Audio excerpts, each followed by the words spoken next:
The problem is the policy coming from the United States and the State Department in particular is the wrong policy.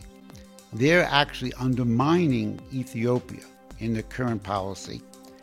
For example, by suggesting the removal of Ethiopia from AGOA is directly harming the citizens of Ethiopia.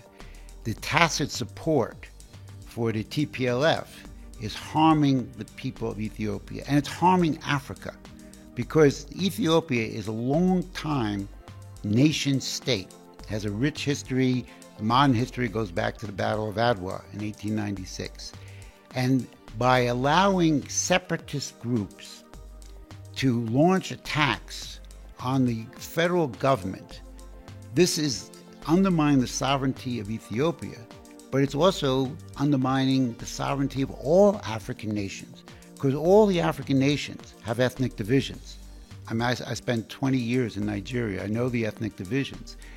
By supporting this ethnic separatist movement, the TPLF, which has declared war on an elected government, they are opening up the door for other separatist groups all over Africa, and there's hundreds of them, to launch attacks on their government. This is an attack on the Ethiopian sovereign nation state, and implicitly it's an attack on all African nation states. And it has to end.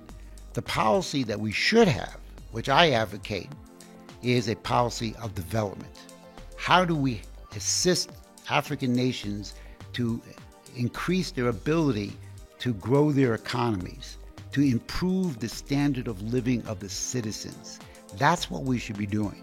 And we're doing the opposite. We're undermining it. And it's my hope that my president, Joe Biden, will not go along with some people in his administration and his cabinet and be involved in dismembering or attempting to dismember Ethiopia the way his predecessor, Democrat President Obama, did to Libya. I'm hoping we can prevent President Biden from doing that. I work very hard on that in the United States and when I come to Africa. The simplest level, you have a group of people in the Biden administration who have long-time ties to the TPLF. And they've worked with the TPLF and they support the TPLF. And they're all over the Biden administration. And they were the same group of people who were in the Obama administration who advocated the overthrow and assassination of President Gaddafi. But there's actually a much bigger strategic question involved, which is geopolitics. And geopolitics, in my interpretation of it, it's a mental disease, because what it says is that a group of elite political economic financiers, an oligarchy, attempts to control world politics. And in geopolitics, it's a zero-sum game. It's fixed chessboard. You either win or you lose. And the United States, it's not the United States government per se, it's a faction in the United States government that sees Ethiopia, under the current administration of the Prime Minister Abiy Ahmed, moving in a direction that they don't control.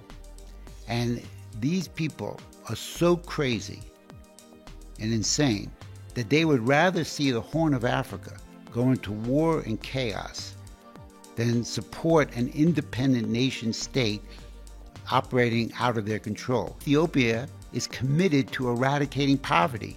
Why don't we help them do that instead of this game of destabilizing Ethiopia and the Horn of Africa, and implicitly the whole African continent, really?